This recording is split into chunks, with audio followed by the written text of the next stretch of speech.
Good morning, good afternoon, and good evening, wherever you are in the world. And welcome to another episode of Glass Half Full, a podcast and a safe platform where we talk with a variety of teachers, entrepreneurs, spiritualists, uplifters, givers, shakers, and serenaders. Everyone has a lesson to learn and a lesson to share.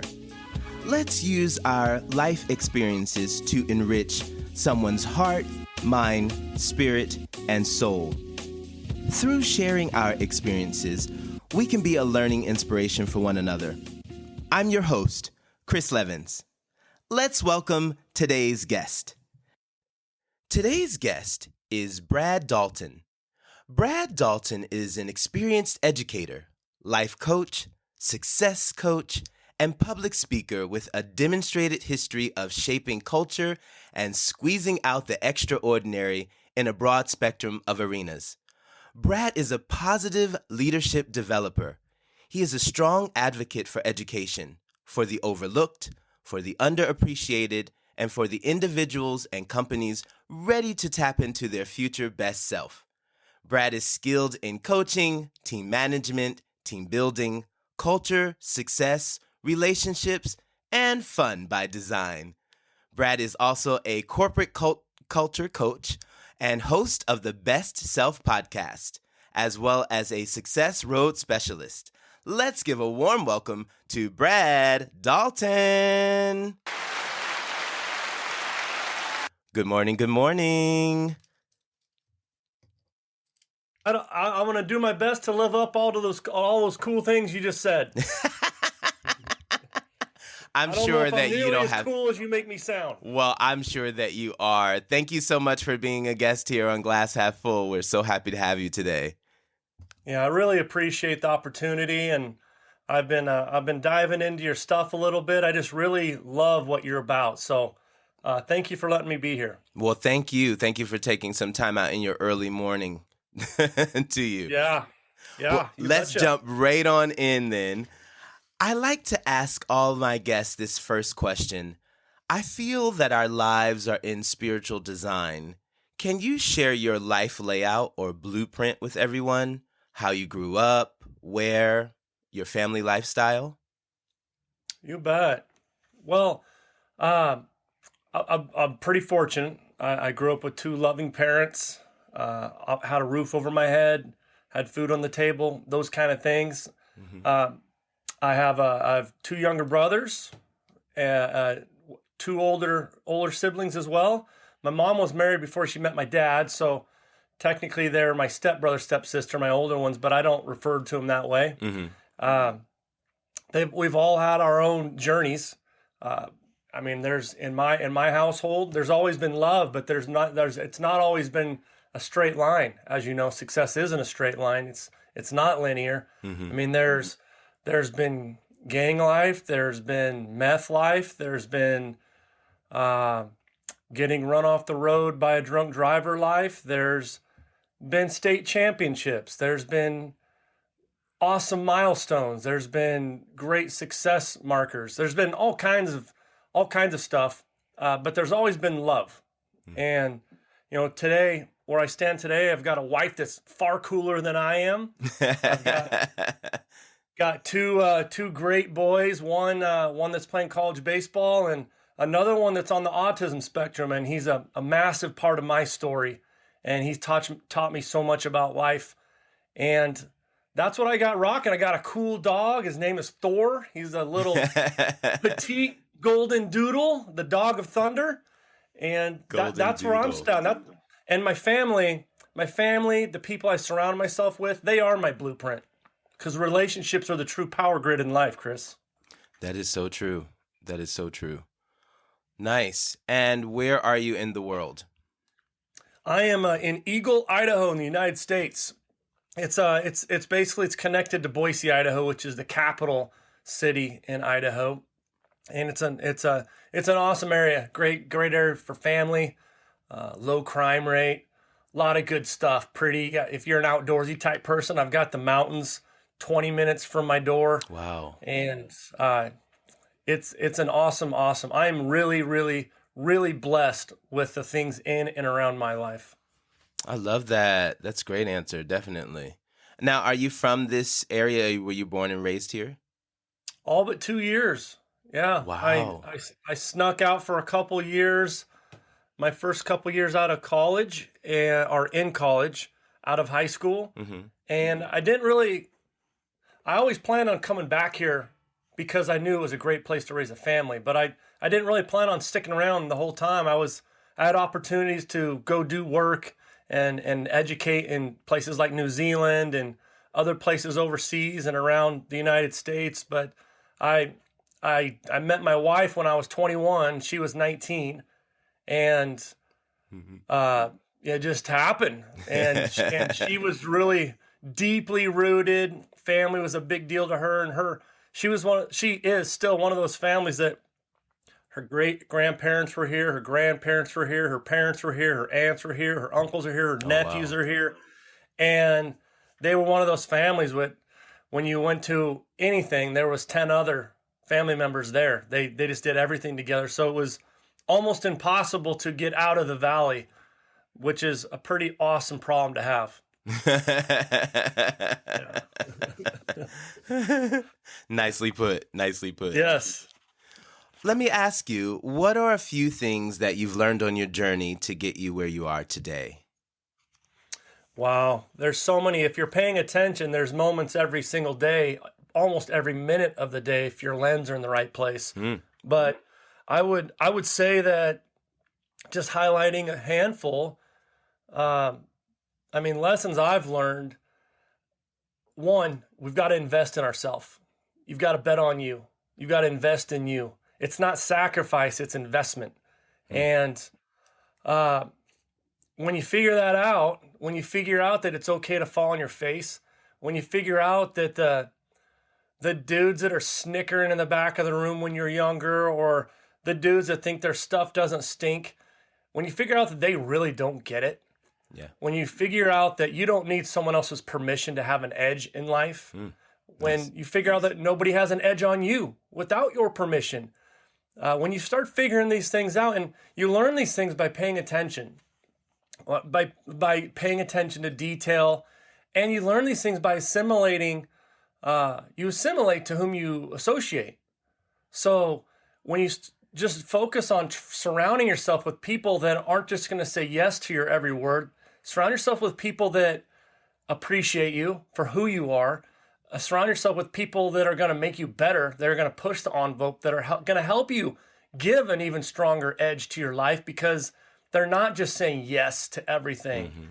And then, for me, I've learned so much just from my family.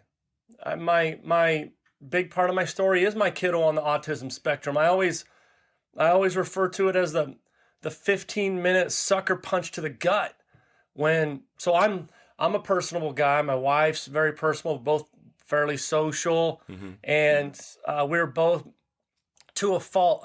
At least I'll speak for myself. I attached my identity too much to athletics when I was younger, and I've always been a coach of some sort, whether it be in athletics or success coach or empowerment coach or whatever.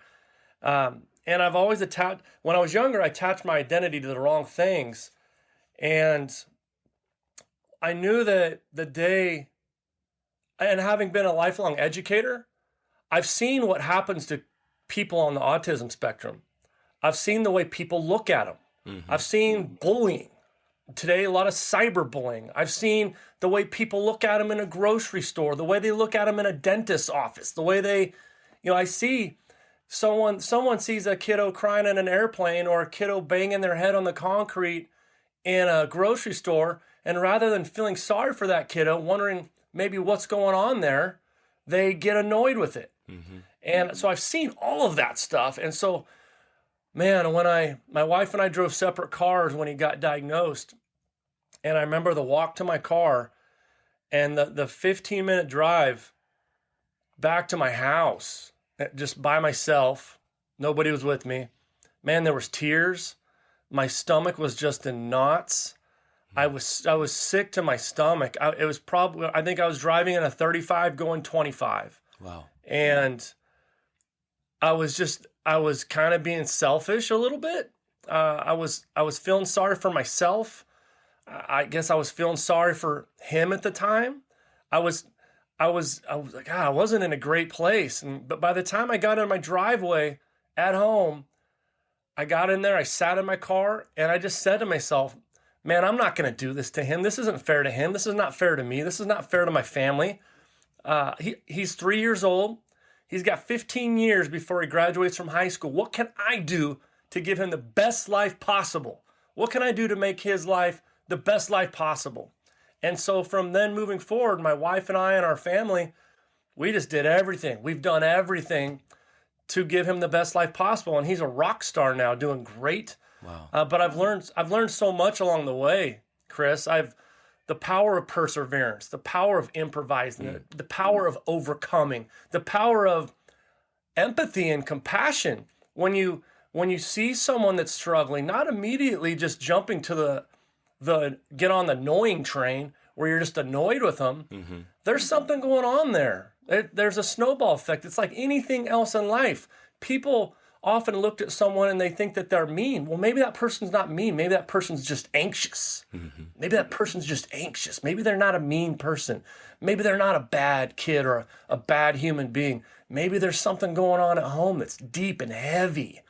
And so I've learned a lot with him, and I've carried it into what I do with people, what I do with conferences and events and workshops and coaching and teaching. And so that's been a big part of my story. Wow. Now, thank you so much for sharing that, and just sharing your truth about it. I'm sure lots of people and parents, if they find out this type of situation or dealing with their kid, that they have these moments that they're dealing with. When you had that moment in the car by yourself, what was it that you were really upset about? Was it you personally upset with yourself as the parent? Or were you upset with just the general situation? Like, why is this happening to my family? Or why has this happened to me? What was the thought process there? What were you upset about? That's a great question, Chris. Awesome job, man. No, I wasn't upset with myself. Just having been an educator, I knew it wasn't my fault. I mean, there would be questions eventually, like, how does this happen? Why does this happen? Mm-hmm. There are the questions that come across your head, like, why me? Why us? And those kind of things. But I was more just I felt bad, and I feel guilty saying this out loud. I thought this at the time. It was really primal thinking. But at the time, I was thinking, I just felt bad for him. My mindset shifted and all that stuff since. But at the time, I'm thinking, why him?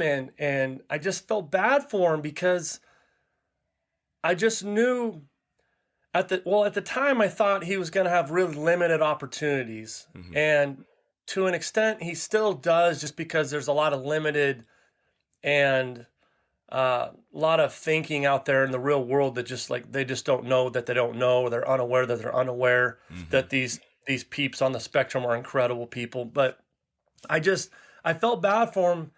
And, virtually a lot of the stuff has come true, unfortunately, Chris. I mean, if for those that know anything about the autism spectrum, you know that, and I'm just being general here, the spectrum is humongous, but, I knew that he was going to have a hard time making friends. Well, I mean, he's 16 years old, Chris, and he's never had a sleepover. He's never had, I think he's had one play date at our house where we didn't have to kind of like drag the two peeps together and play. And he's a phenomenal kid, super funny, but he's not what most people deem typical. Mm-hmm. And our world has a tough time with non-typical, or what they deem as typical. And, the friends have been tough. We tried to get him into some sports and stuff, because sports to us just isn't about sports. It's about building friendships and relationships and learning lessons and stuff like that. And it was a struggle. And so a lot of the stuff's come true. I mean, people like cutting in front of him in line at school. I used to go and observe him without him knowing. at his elementary school just to see how things were going on the playground and all that stuff. And yeah, he's literally walking by himself, not a soul hanging out with him on the playground. It's been rough, but I'll be honest with you, it's rougher on my wife and I than it is on him. He's cool. Okay. Like he's the social piece is missing a little bit with him. Not as much as it used to be. He's grown quite a bit, but like it bothered us more than it bothered him that he was walking by himself. Okay. In junior of course, high, the parents, right? Yeah, I mean, we want him to have friends and all that stuff. He's super, super, super cool cat, but he kind of just gravitates to what he's comfortable with and what's in his routine, and that's pretty normal for most peeps on the spectrum, and he's cool with it. Okay, well then that's fair. It is always the parents sometimes who are just over worried, because you want them to have that experience that you had, and so I get it for sure. And you said he's 16 now. Yep, just turned 16 this spring. Oh, nice. Yeah. That's great. That's great. Well, nice job for the parents. I mean, it's nothing that you realized that you were going to be having to do. And so it's been a learning experience for everybody in the situation. And that's great. Nice. Yeah. Well, I'll say this too, Chris. I mean, you learn this too. Everyone's playbook looks different. There is no one playbook for parenting or coaching or teaching or friendship, because we all have our own blueprint for success. We all have our own different, our own fingerprint on life. We all have our own whatever. And you learn that everyone's playbook looks different. Some people's playbooks are a little bit bigger, maybe a little more high maintenance, or maybe a little bit more work in there, but we all have our own junk in the trunk. We all have too many socks in the top drawer, you know what I mean? So yeah. Yes, indeed. Yes, indeed. Let me ask you about success. What does success mean to you? And I also want a two-part on that. Do you feel success is the end of the road? Yeah, no, I mean, that's a great question. Success isn't the end of the road. Success is the road. All right. Now. It isn't the end of the road. It is the road. Success is not a destination. Success is not something you get to, because we're always becoming. The best in the world will always tell you in any lane, in any niche, they're always becoming. Yes. Always becoming. Yes. Life is not about what you get. Life is about who you become. Life doesn't give you what you want. Life gives you who you are. And you treat, for me, success is the actions I'm about to take, the text I'm about to click submit to, the email I'm about to send, the conversation I'm about to have. Is it going to have me trending in the direction of my desired identity? That's a success. Can I be ascending toward my desired identity? And if I'm doing that, that's a success. That's huge, man. If I can be 0.01% better today than I was yesterday in any part of my life, that is fantastic. If I can be 0.01% more kind today, if I can be 0.01% better with diversity, if I can be 0.01% better with compassion, man, huge. Yeah, you're right. You're right. Yeah, like, give it to me now. I know that's right. Me too. Would you say shower me with it? Shower me with it. Yes. Yes. I agree, definitely. Just making strong, it doesn't have to be anything big. Sometimes people feel that success has to be some huge feat, right. And it's nothing about the size of it. It's making that steps in the right direction and just little by little to get us there. So, yes. Nice. Yep. Let me ask, who helps bring you back to reality when maybe you have gone a little far from it? Yeah, it's a great question. Well, I try not to let that happen. I'm very conscious of it. I want to surround. It's always comes back to people, Chris. I mean, true power grid in life is people, and I want to surround myself with people that are gonna not let me stray too far away from my core values. I want to make sure my core values are what I'm valuing. And I want my actions to match my words. So I think it's really important because if you start dipping your toes too deep into the negative train, into pity city, into victimitis, if you start getting too deep and you don't have people around you that are going to help hold you in check and keep you accountable, then you are going to get in a deep place and it's going to be really hard to get out of. So Once true. you jump on that train, man, it's hard to get off. Mm-hmm. So, I mean, if I had a negative experience today, I saw a study recently where a negative experience, even with me trying to rectify it on average, it might stick around like another 26, 27 days. Whereas if I had a positive experience today, it's only going to have enough fuel for like the next 4 or 5 days. And I know that's just one study, but it gives you an idea on how important it is to surround yourself with people that are going to help you, that are going to help keep you accountable. So for me, it's my wife, it's my colleagues, it's me adding value to others. When I have a day where I don't add value to another person, that's a crummy day. When I don't get on here and I talk with the likes of Chris, or if I'm not interviewing people for my own podcast, or if I'm not coaching people up, or if I'm not educating people, if I don't do anything like that, that's how I would get knocked off my train. But if I'm finding people to add value, now here's the thing, Chris, is I'm talking coaching and empowerment and speaking and all this stuff, but you don't have to have any of those titles to do this kind of stuff. Again, you want to find a person that's unhappy, ask if they're serving. And serving can be as easy as just complimenting your waitress. As someone has the tag on their chest, the cashier has their name on their chest, and you refer to them by their name and say, "Thank you, Chandra." It could be you tipping somebody. It could be you opening the door for someone you've never even met and seeing the smile on their face and getting an authentic thank you. It could be you picking up someone's books that just fell on the floor. You don't even know them. It could be any of those things. Those are the things that keep me in check. Those are the things that keep me accountable. Those are the systems I have in place that allow me to, man, almost every day have a positive day, have a positive experience. I love that. And that's what we should be looking for, is that positive experience. And, hello is for free. There's no cost. Exactly. A smile Ooh. is free. There's Yes. no cost by it. And, we can give it so freely. But, to go the other way, people are so quick to be nasty or to be, smart or, that type of way. And it's like, the energy that you use to waste it, we don't have to just save it and keep it for yourself. Hello is for free. Yes. I'm writing it down and I'm stealing it, Levens Yes, Nation. you can borrow. Hey, it's all good. We can share alike. Definitely. Let me ask, if you were to purchase anything intangible besides health, happiness, or love, what would you buy? Man, that is such a good question. Thank you.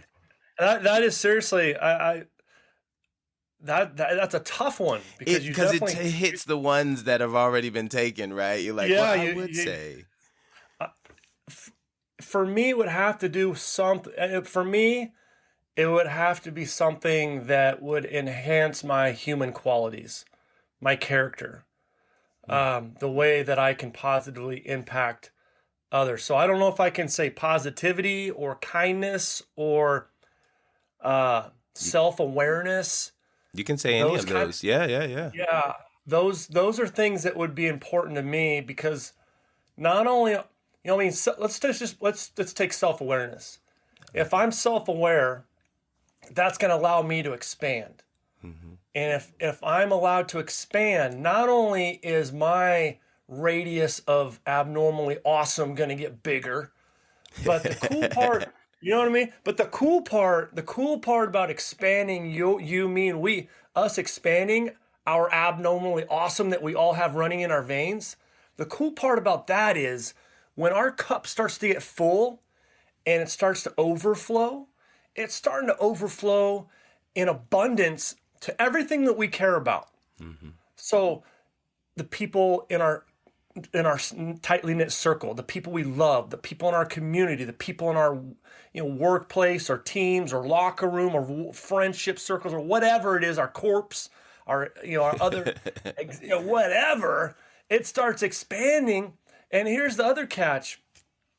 If we don't focus on that, Chris, if we don't focus on that, if we don't focus on expanding, our lid of greatness will never lift.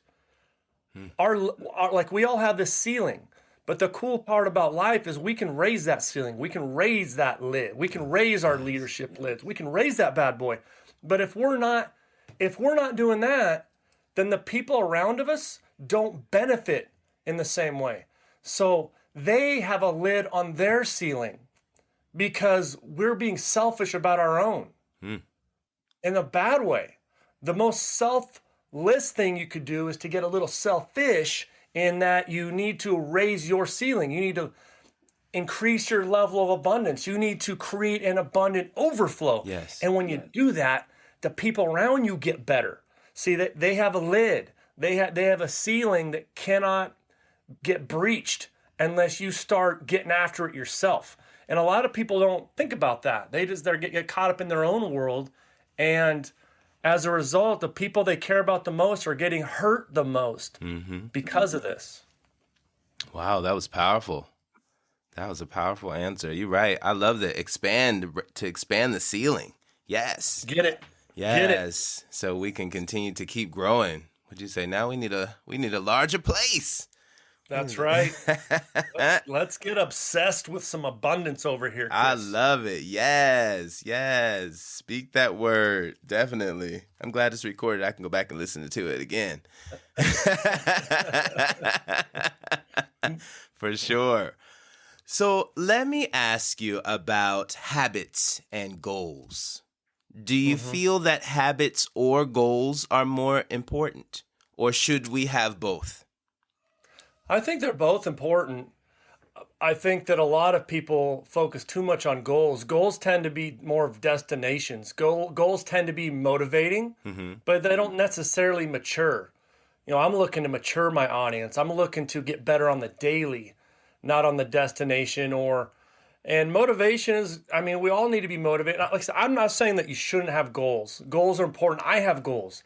I have goals each week. I come up with 3 big ideas every week and 3 big ideas for the month and for the quarter. It's good to have goals, but you don't get to the goals unless you're fantastic with your habits. Habits are how you become. You want to become a different kind of beast. You don't want to blend in. You do want to be abnormally awesome. You do want to become. And you are who your habits say you are. So if you want to get to these things that we're calling goals, you're going to have to put systems in place, and you're going to have habits to work that system to make it happen. And we've got a lot of leaders listening. We've got a lot of people that are looking to become the best version of themselves listening. The way you lead is by becoming the type of person that people want to be led by. If you're not good, if you're not a soul-based leader, if you're not a love-based leader, if you're not good from the inside out, people don't want to listen to you. People don't want to follow you. People don't respect you enough. You're generally the type of person, doesn't make you a bad person. Like, these people aren't bad people. A lot of these people, maybe they're insecure, and they're insecure a lot of times, ironic, because they care. But they're people that maybe they've been scarred. Maybe they have a previous experience. Maybe they weren't surrounded by, maybe they didn't have the greatest mentors. Maybe they got put into a position that they weren't even a good fit for. So maybe it's not even their fault, really.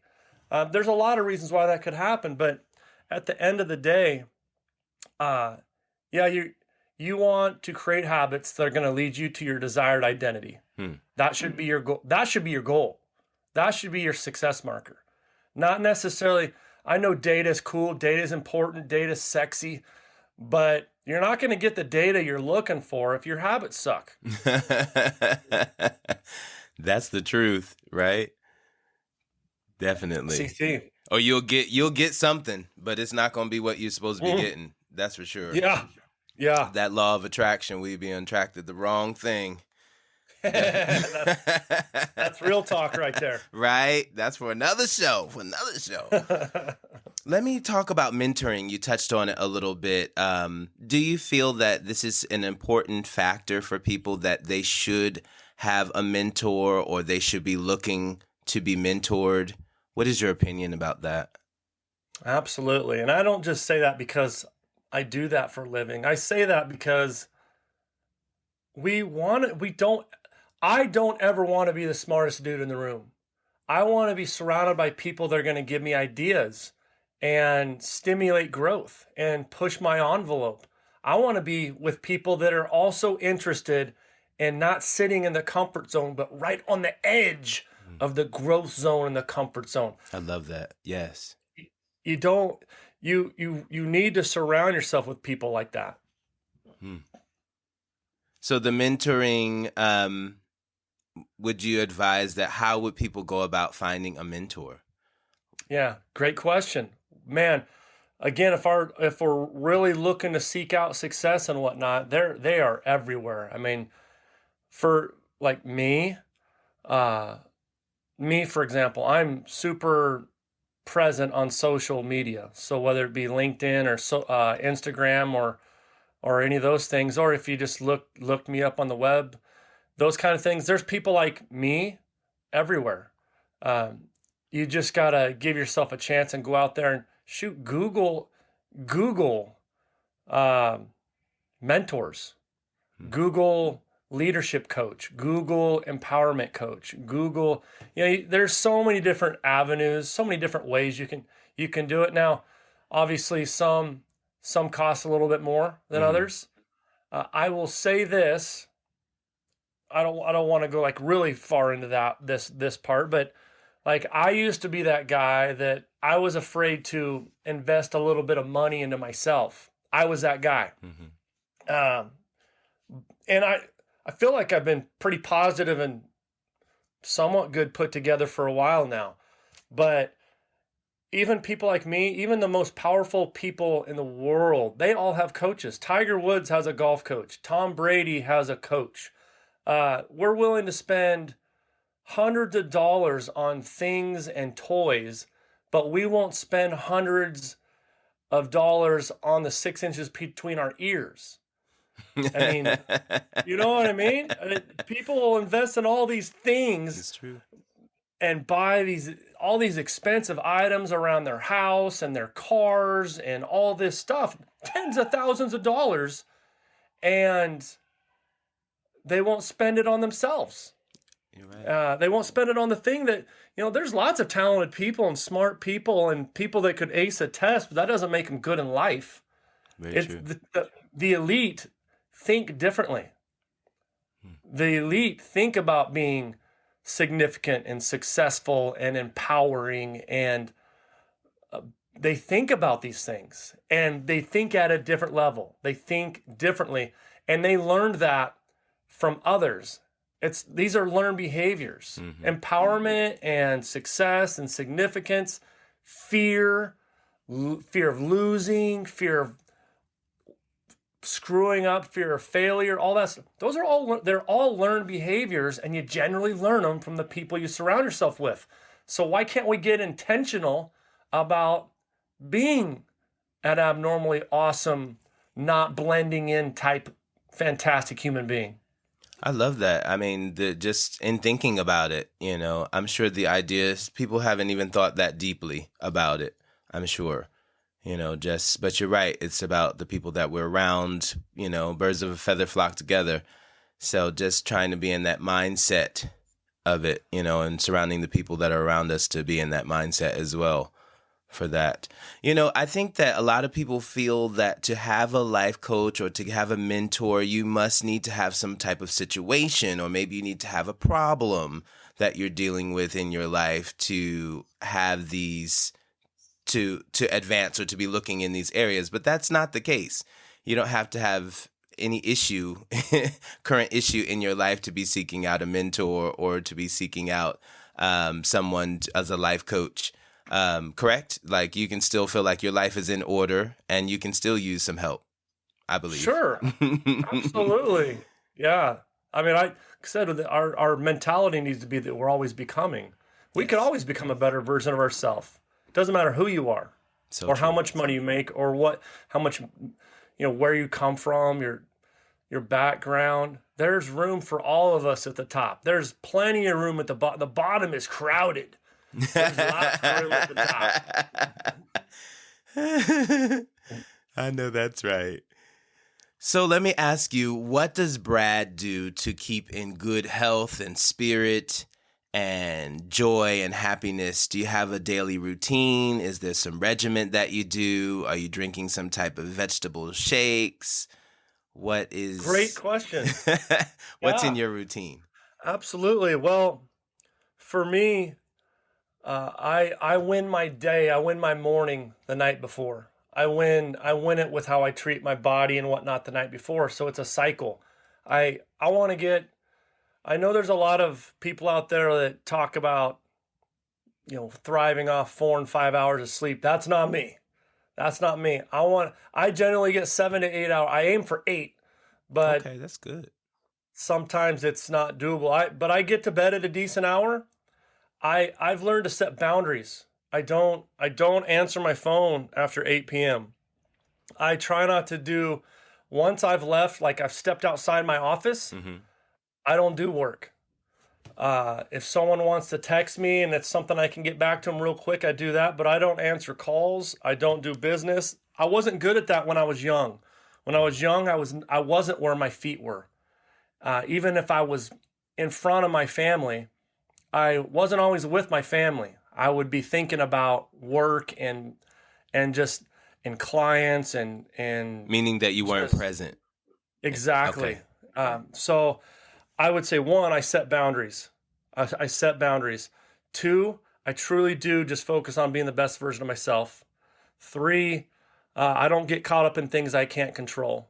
I don't do it. I think stress and fear and a lot of these things are backwards thinking. They're thinking you're stressed over stuff, or fearful, I should say, fearful of stuff based on previous experiences, or people get caught up in stuff that's already happened. How am I, again, I kind of learned this from my kiddo on the spectrum. How am I going to get better moving forward? I can't fix what happened 15 seconds, 15 minutes, 15 days, 15 years ago. I can't fix that.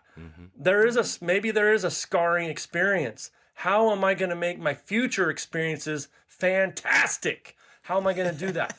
So I'm going to get a good sleep. Then I'm going to wake up. I wake up around the same time every morning. Which is what time? I wake up at about 5:15, 5:30. Woo! Wow. It's dark outside, I'm guessing. Yeah. Depends on the time of year. But yeah, I'm most productive. I like to learn first thing. So I'll pop on a Chris Big Dog Levens podcast or I'll pop someone's podcast in, or I'll read, I'll do whatever. I'll do stuff in the morning before my day gets going, because once my day gets going, it's go time, and I'm rocking. And I'm a worker. I'm a high energy guy. I expend a lot, so I'm not. By the time I'm done, I don't feel it while I'm working, while I'm grinding. But man, once I step outside that office, I feel it. Yeah, I get it. Me too. So, but how I keep going too is I eat well. Are you a cooker? I have. Do you cook a lot? I do like to grill. Oh, that's right. I forgot where you're at. Okay, yes. Yeah, I love grilling. For me, I do have a routine. I wake up, I have a shake. I have this shake that I take every day. It's like clockwork, and it has everything good inside me. I used to make my own shakes. What's in it? Tell us. Well, it's the company's called Isogenics. Okay. And they have all kinds of stuff. I take stuff for my cortisol levels. So cortisol levels hike or spike when you get stressed or when you're high octane. And as you get older, that stuff becomes a little bit, I'm not like old, but I was about to say, you're not old, Brad. I'm not old. You're I'm not old still, at all. my mind still thinks I'm 18. Okay. My body thinks that I'm 118, but yeah, no, I rock these shakes, man, and they're so good. And so is it a protein shake, or is it? Yeah, it's more than that. It has protein in it. It does have protein in it, but I'm not an expert in it, but it has like 21 different nutrients in it. Wow. Comes in like 6 or 7 different flavors. I personally am a big chocolate guy. Me too. And I love the chocolate shake, but I have this cortisol, like basically a shot, an ounce or two of this cortisol stuff, and then I have a metabolism supplement. And so I take those every morning, and then I take the metabolism and another shake either at noon or at 3:15. And then I eat a regular meal at night. I don't go cray, but my friends call me the cookie monster. So man, if I got a cookie in front of me, I am absolutely crushing not just one, but probably 2 or 3. That's funny. And I lost 17 pounds between last June and November. Wow. And all I did was I did my shake and all the things I just talked to you about, and I just ate normal. You cut out your people are cookies? Like, Yeah, well, my dang wife, I call it the devil's work. She's a really good cook, and she likes to cook cookies for people. Oh, wow. So she'll cook them and she'll bring them to people. But the problem is, man, a hot cookie right out, there's no way I'm not, right? Yeah, I'm gonna crush a couple of those.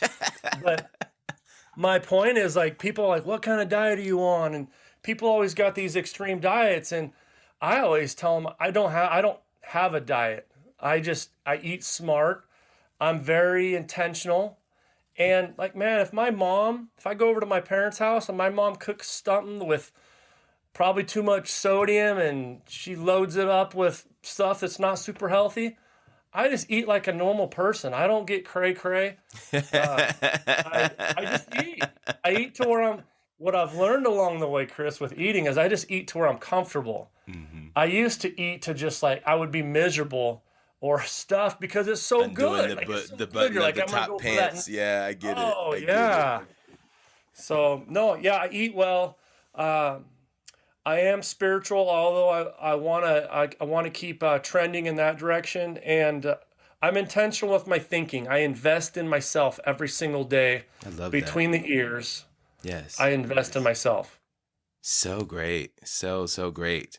I want to change a little bit to talk about your book, DNA of a Winner, the 8 Steps to Building the Soul Print of a Winner. Congratulations on that. You just getting all the claps today, boy. Yes, huge. Yes, look.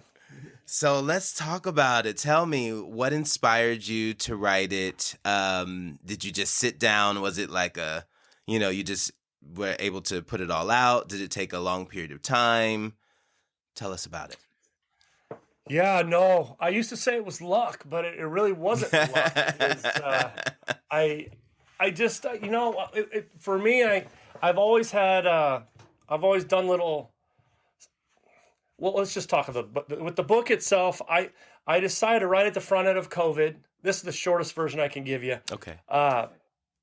Right at the front end of COVID, I decided to start my own podcast. It's called B.E.S.T Self Podcast, and the idea behind it was I just wanted to stay in touch with people. My juice has always been relationships. I love relationships, and I just wanted to find. I wasn't able to see people. We were all quarantine type deal, and we couldn't go anywhere, and I just wanted to stay connected, and I wanted to still give my message. Everything that I put in the book pretty much is the stuff that I talk about daily in regards to everything that goes in to be a better version of you, and that we all have a birthright for excellence and what goes into that and those kind of things. And So I started a podcast, and no advertising, no marketing, never a dollar spent, never a dime spent. 5 months later, it's in 54 countries. Wow. And it's just, Congratulations. well, yeah, it's the power of positive, I man. It's love just the it. power of positive. And one of Tony Robbins' former publishers had heard it, got in touch with me, basically said, "Hey, let's rock this. Let's do a book." And like, how do you say no to that? Yes. So we did it. We grinded. I actually didn't take me as long as most people in writing it. Uh, Really, I just locked myself in my house for basically a month, For how and we long? just for about 30 days. Okay. And I pounded out the content of the book in about 30 days, long days, but 30 days, which is pretty short, really. And man, the stuff that you learn in the process, though, like anything else in life, like unless you were in that room or that locker room or in that meeting, you really don't know what's going on if unless you've been in that person's shoes. And that's how it was with me writing a book. I'd never done it before, and there is a lot to learn. I would never do it on my own personally. Like stuff from the cover to the back to the flap to the all that stuff to the formatting. I had a great crew. They were amazing, and yeah, we pumped it out last spring. It became a bestseller, and Congratulations. yeah, just I used to say it was luck, but man, I believe people like you, Chris, and myself, and people who are into adding value to others. That's in their DNA. That's in their juice. That's what makes them rock every day when their toes touch the floor. I think good things happen to those people if they keep their lens on that. If they keep their lens on the success road, if they keep their lens on the process of becoming the best version of themselves, I think good people happen to people like you and I. And I'm far from reaching it. I hope I never reach it. But man, my next 12 months are projected to be my biggest 12 months of my entire life in Wow. regards to impact and revenue by a long ways. Uh, so, and it's just all it is adding value to others. That's it. That's it. Measuring success by impact, and am I going in the direction of my desired identity? That's it. Wow. All right now. That's it. Y'all hear it, people. That's it. That's it. Let me ask you, how do you process disappointment for a person who is, being up, high spirited, high energy? There are moments, of course, we're human, and disappointment will come. How do you process that? What do you do? Well, I don't run from it. I embrace it. Okay, there we go. I don't, I inhale it and I exhale awesome. I, I just, that's just my mentality, friend. I love it. I love it. I'll be borrowing that. I inhale it. And would you say inhale it and exhale awesome? Yeah. Okay, I want to make sure I had it right. Okay. Yes. Nice. Now, what do you tell other people how they should do for processing disappointment? Well, disappointment is inevitable. Like those feelings, they're normal. A lot of times people are worried that what they're feeling isn't normal, or that they aren't justified, or they're not real. And the thing is, our dreams are real.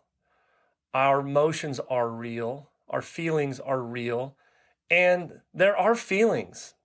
The fact that someone else can't totally feel it, if we're in the dumps, we're feeling down, it's nice to know someone else understands you for sure. So true. But you don't, even if someone doesn't totally get you right away, you don't have to feel like those things aren't real. They are real. You're feeling them right now or in that moment. And so that's totally fine. That's totally cool. You have a right to feel that way. But we can't stay in Pity City. We can visit it, homeboy, but we can't stay there. And here's the thing: a lot of times people they get stuck down there. They're not focusing on the success road. They're not focusing on the process. they're focusing on they're focusing on something that's already happened, and that ain't going to change your future. I stole this from someone else years ago, and I can't remember who, but hindsight plus, oh boy, I'm going to butcher it. Hindsight plus, oh man, I can't even remember now, but it's okay. But you want to focus on everything moving forward. You want to be a forward-minded thinker. You want to focus on the success road. And if you understand the success road, you understand that success is not linear. Success is all over the map. Success is all over the joint. Success is messy. And I'm okay with living a messy life. It's okay with living messy. Now, you want to live intentional. You want to, fun by design, soul by design, success by design, significance by design, diversity by design. I want as many reps as possible by design. I want to rest by design. All these things, all those things. And you can be messy. Success is not clean. Success is messy. And it's just getting people to understand that what they're experiencing is normal. It's their own typical. Everyone's typical looks different. So nobody's typical looks the same. And it's cool. It is okay to feel what you're feeling. Just understand that you can't stay there. And this is how we not stay there. This is how we get out of pity city. This is how we stop using the victimitis card. This is how we do it. And it's not reinventing the wheel. We're not writing a book on reinventing the wheel. These are things that if we just focus on, if we just rearrange our lens and put them in the right place, we all have a chance to be successful. Yes. Nicely put, Brad. Nicely put. Let me ask you, I like to close with this question with all of our guests. Is your glass half empty or half full?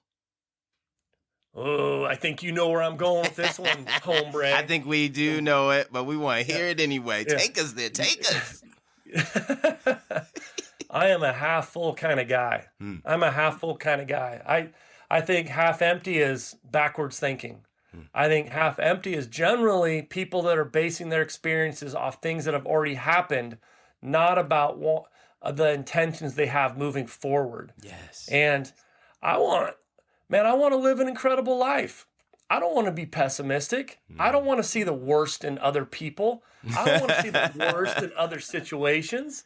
I got to be real. Yes. Positivity. People sometimes hear people like myself and they're like, that dude's just like over the top positive. That guy doesn't. No, positivity is not ignoring what's real in life. Positivity is, and peace and success. Peace isn't ignoring the noise. Positivity is not ignoring the noise. Positivity and peace and what should be your new success is acknowledging it. Acknowledging that it's there and still overcoming it. Yes. You're overcoming the noise despite the noise in a way that's going to have you living an incredible life. There it is. There it is. So there you go. Let's live half full. Let's do it. Yes. Awesome. Do you have any final thoughts for our listeners? One, thank you for being here. Thank you for letting your toes touch the floor today. Hopefully have a little bit of gratitude. Hopefully picking up a couple things that'll allow you to live an incredible life and have an incredible day. Thank you for investing in you. Thank you for choosing to bet on you. And I hope this inspires you to come back and listen to Chris and all the cool stuff he's got rocking. And thank you for allowing me to be a part of it. My pleasure. Thank you as well. Can you tell everyone how they can reach you if they're interested to find out about your book and a little bit more about what you do? You bet. Thanks for asking. You're welcome. Yeah, you can. I'm really active on LinkedIn, Brad Dalton. You can go to Instagram at B.E.S.T_self_you, B.E.S.T_self_you. My people tell me I need to start getting into TikTok. So I'm just, I feel a little cray there, but I don't mind speaking, so that's cool. That's the best self you. Mm-hmm. And you can email me, Brad at braddaltongroup.com, and I will answer you directly. That'll come to me and or my peeps, but I will always be the one talking to you. And if you want to get that book, then go on Amazon, search Brad Dalton, DNA of a Winner. It'll be right there. And it's an easy read. It's simple but powerful is what the people tell me. So awesome. And we're spelling that, people, Dalton, Dalton, for that spelling. Brad, Brad. To put that together, yes, just sir. in case people are writing it down for that. Yes, sir. Yes. Thank you so much, Brad. It's been a fire. I love it. Well, and I can't believe that this is a morning time for you. This is like, whew. If you hear me in the morning, it'd be a whole nother story. I'd be so deep. My voice would be deep. I'd be slow. So, yeah, you are on fire. You have stepped out the bed on fire. I love it. Thank you so much for all of your information, your tips, just your opinion about life, letting us know that we are allowed to achieve and grow and to be bigger and to become. And I am definitely going to take your abnormally awesome comment. I'll be using that. It is really fantabulous. So thank you for sharing. Run with it. For sharing all of that. And definitely we hope that we can maybe have you back again in the future to hear about all the other great things that will be happening from this point on in your life. Sounds good, Chris. Thank you. You take care. Have an awesome day. Thank you. Make it a great day. Thank you.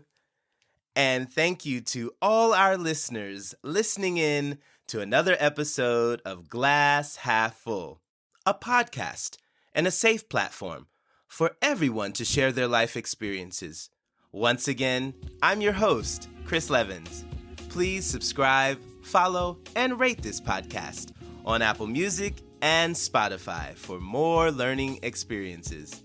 Until next time, know you are blessed. See ya!